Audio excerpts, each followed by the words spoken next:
Hello students, कैसे हैं आप सब। आई होप आप सभी अच्छे होंगे। तो जैसा कि आप सभी जानते हैं, हमने इस यूट्यूब चैनल पर एमएससी मैथमेटिक्स सेकंड सेमेस्टर जो एनईपी के अंडर में चल रहा है वो कोर्स स्टार्ट करा है फ्री ऑफ कॉस्ट।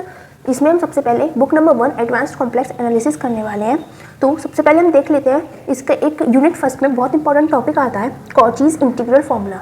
ये most of the time exams में पूछा जाता है। तो सबसे पहले हम इसी थ्योरम को स्टेटमेंट देखेंगे और फिर उसका प्रूफ करेंगे। ओके, तो इस कॉचीज इंटीग्रल फार्मूला का स्टेटमेंट क्या कहता है। If f(z) is analytic function within and on a closed counter C, and if a is any point within C, then f(a) equals to 1/2 pi I integration for a closed curve that is counter f(z) upon z minus a dz। ठीक है, क्या बोल रहा है कि f(z) एक analytical function है। Analytic का मतलब आप समझ सकते हैं कि एक डिफरेंशिएबल फंक्शन है। ठीक है, within and on a closed contour C, मतलब कोई क्लोज्ड कर्व दे रखा है, काउंटर मतलब कर्व सी दे रखा है, उसके अंदर और उस पर एक एनालिटिक फंक्शन है f(z).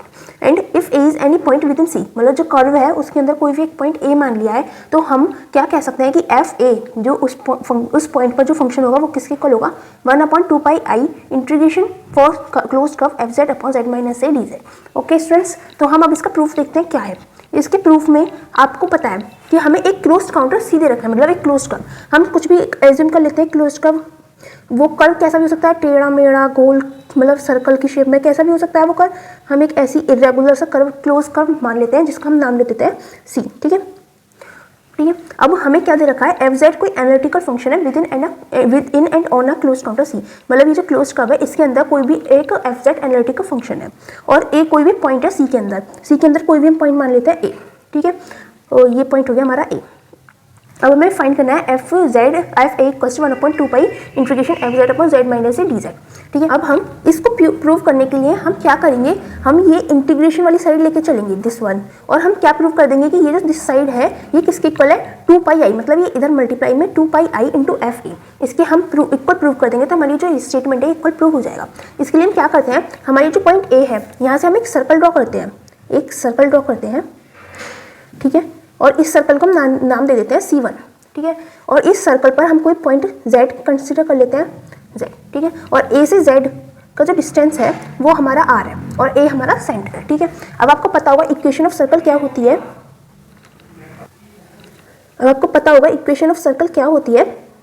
इक्वेशन ऑफ सर्कल को हम लिखते हैं Z माइनस Z0 का मॉड इक्वल्स टू R, जहाँ पे Z0 हमारा रेडियस होती है, सॉरी रेडियस नहीं, ये हमारा सेंटर होता है सर्कल का, और z कोई भी पॉइंट होता है सर्कल पर, और r हमारी रेडियस होती है। ठीक है, तो हमारे पास यहाँ पे सेंटर क्या है a, तो हम इससे क्या लिख सकते हैं, z माइनस a का mod equals to r, radius तो हमारी r है।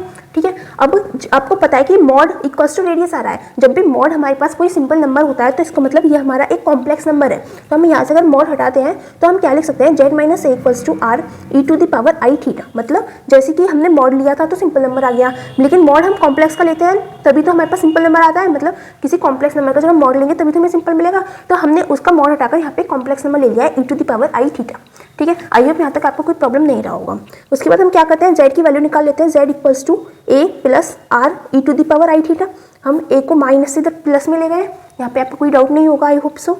ठीक है, इसे हम इक्वेशन नंबर 1 कंसिडर कर लेते हैं। उसके बाद हम डिफ्रेंशिएट कर लेते हैं both sides, differentiating both sides. Okay, जब डिफ्रेंशिएट हो जाएगा बोथ साइड तो क्या आएगा, इधर हमारे पास dz रहेगी, a हमारा कांस्टेंट है वो हमारा 0 हो जाएगा, प्लस r हमारा एज इट इज़ रहेगा, क्योंकि यहाँ पर थीटा एक वो है, मतलब थीटा के टर्म्स में होगा, इधर z के टर्म्स में हुआ, इधर थीटा के टर्म्स में होगा। तो r हमारा कांस्टेंट रहेगा, e to the power i theta हमारा सेम रहेगा, और थीटा के आगे i आ रहा है तो वो हमारा कांस्टेंट बनकर आगे आ जाएगा। ठीक है, इसका डिफ्रेंशिएशन ये आएगा। तो हम इसे क्या लिख सकते हैं, this implies dz equals to r i to the power e to the r i e to the power i theta. ठीक है, आई होप यहाँ तक आपको कोई प्रॉब्लम नहीं रहा होगा। अब स्टूडेंट्स आप इसे इक्वेशन नंबर 2 मान लीजिएगा। अब हमें प्रूव करना है ये।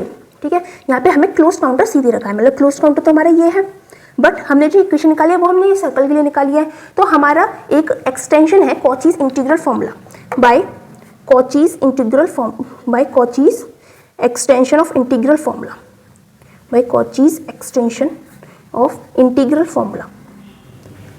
ये जो फॉर्मूला है ये आपको क्वेश्चन में वैसे नहीं पूछा जाता, बस यहाँ पे एक बार ये लिखना है, मतलब इसके बारे में इतना डिटेल में नहीं आएगा। ठीक है, वो हमारा कॉचीज का इंटीग्रल फॉर्मूला क्या कहता है कि हम किसी फंक्शन को f(z) dz का इंटीग्रेशन करें, ये बाहर वाला जो क्लोज्ड कर्व है उसके रेस्पेक्ट में वो किसके इक्वल होता है कि हम ये जो पूरा कर्व है अगर ये एनालिटिकल है, मतलब इसके अंदर जितने भी पॉइंट्स हैं वो सारे डिफरेंशिएबल हो रहे हैं, तो हम इसके अंदर कोई भी कर्व एज्यूम कर लें। फॉर एग्जांपल यहाँ पे हमने C1 एज्यूम कर रखा है, तो अगर इसके टर्म में भी हम डिफरेंशिएट करेंगे, मतलब इसके टर्म्स में भी हम इंटीग्रेट करेंगे, तो दोनों आपस में इक्वल आता है। हमारी ये कंडीशन कहती है extension of Cauchy's integral formula.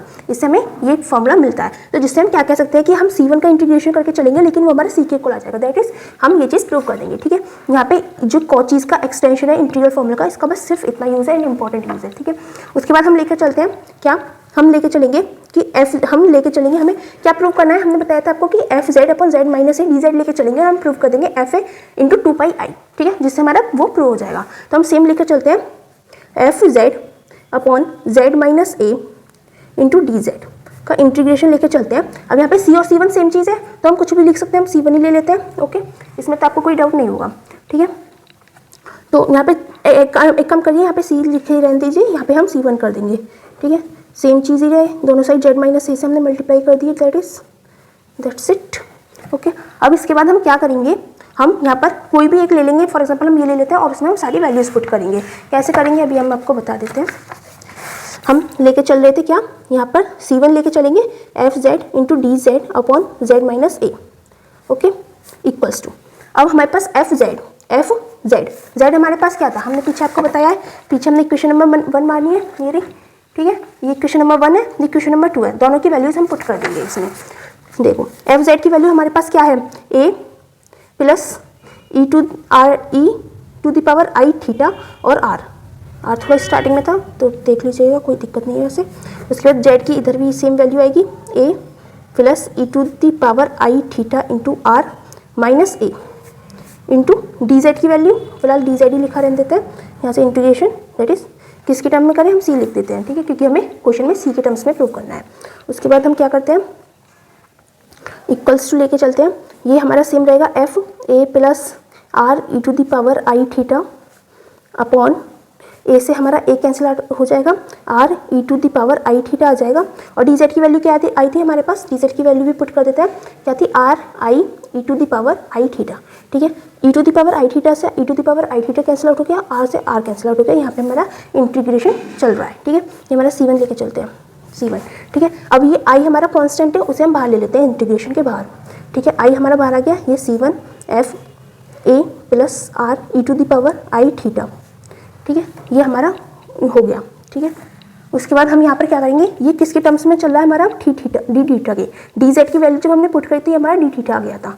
ठीक है, इंटू डी थीटा। ओके, अब हम क्या करते हैं, वहन R टेंस टू 0, मतलब क्या है कि हम एक बार डायग्राम से बता देते हैं। जैसे हमने यहाँ पे माना था कि हमारा जो R है वो यहाँ से लेकर यहाँ तक है, हम उसे कितना भी मान सकते थे, हम यहाँ से यहाँ तक मतलब R की वैल्यू हमारी इतनी बड़ी भी हो सकती थी और इतनी नन्ही सी भी हो सकती थी। तो हम क्या मान के चलेंगे कि वो जो वैल्यू है वो बहुत छोटी रहेगी, इतनी छोटी रहेगी कि वो A में ही टेंड कर गया है, मतलब जो Z हमारा पॉइंट है वो A के ही इक्वल हो गया है, इतनी छोटी रह गई है। ठीक है, मतलब R की वैल्यू हमने बहुत छोटी मान ली है, नेग्लिजिबल। ठीक है, तो हमने मान लिया when R tends to 0, not equals to but tends to 0, then हमारे पास क्या आएगा, FZ upon Z minus A into DZ equals to. ठीक है, आई तो हमारा एज इट इज चल रहा है, यहाँ से इंटीग्रेशन C1, तो हमारा जब R टेंस टू 0 करेगा तो ये 0 हो गया, तो ये कंप्लीट टर्म 0 हो जाएगी। तो हमारे पास क्या आ जाएगा, FA plus 0 into D theta. Okay, तो अब हम यहाँ पे क्या लिख सकते हैं, आई ये C1 ऐसी FA इंटू डी थीटा। अब स्टूडेंट्स देखिए, ए तो हमारा सेंटर है, दैट इज कॉन्स्टेंट टर्म है, उसमें थीटा की तो कोई वैल्यू आने नहीं, मतलब इसे हम इंटीग्रेशन के बाहर लिख सकते हैं। हम लिख देते हैं आई FA integration C1 D theta. अब C1 एक सर्कल है, C1 हमारे पास यहाँ पे एक सर्कल है, सर्कल की जो वैल्यू हम लेके चलते हैं, जब हम कंप्लीट इंटीग्रेशन करेंगे तो 0 से 2π तक चलेगा, वही तो चलेगा 0 से 2π। तो हम ऐसे ही इसका इंटीग्रेशन कर देते हैं, जिसके आगे कुछ नहीं होता उसके आगे 1 होता है। ठीक है, तो हम IFA, ठीक है, यहाँ से क्या आ जाएगा हमारे पास थीटा, और जब उसका इंटीग्रेशन करेंगे वो कहाँ से जाएगा, 0 से 2π। ठीक है, उसके बाद हम क्या लिख सकते हैं, IFA, तो यहाँ पे हो जाएगा 2π माइनस 0। आई होप आपको वैल्यू पुटिंग तो आती ही होगी। तो जब हम इसकी वैल्यू पुट करेंगे तो 2π आ गया, तो यहाँ पे लिख सकते हैं हम 2πiFA। ठीक है, 2πiFA आ गया। यहाँ पे हमारी क्या वैल्यू चल रही थी, हमारे पास इंटीग्रेशन चल रहा था FZ upon Z minus A DZ, और ये C के टर्म्स में। ठीक है, यहाँ तक आपको कोई डाउट नहीं रहा होगा। उसके बाद हमें क्या प्रूव करना है, हमें FA प्रूव करना है इनके बराबर। दैट इज हम क्या कर सकते हैं, 2π को हम इधर डिवाइड में लिया है, 1/2 2 pi I integration C F Z upon Z minus A into D Z equals to F A, जो कि हमारा कॉचीज़ का इंटीग्रल फॉर्मूला था जिसे हमने प्रूव करके दिखा दिया है। आप इनके RHS और LHS को आपस में एक्सचेंज करके भी लिख सकते हैं, ठीक है। This is Cauchy's integral formula. Okay, I hope आपको समझ में आ गया होगा हमने किस तरह से करा है, and this is very important topic, तो आप अच्छे से कर लीजिएगा, ठीक है।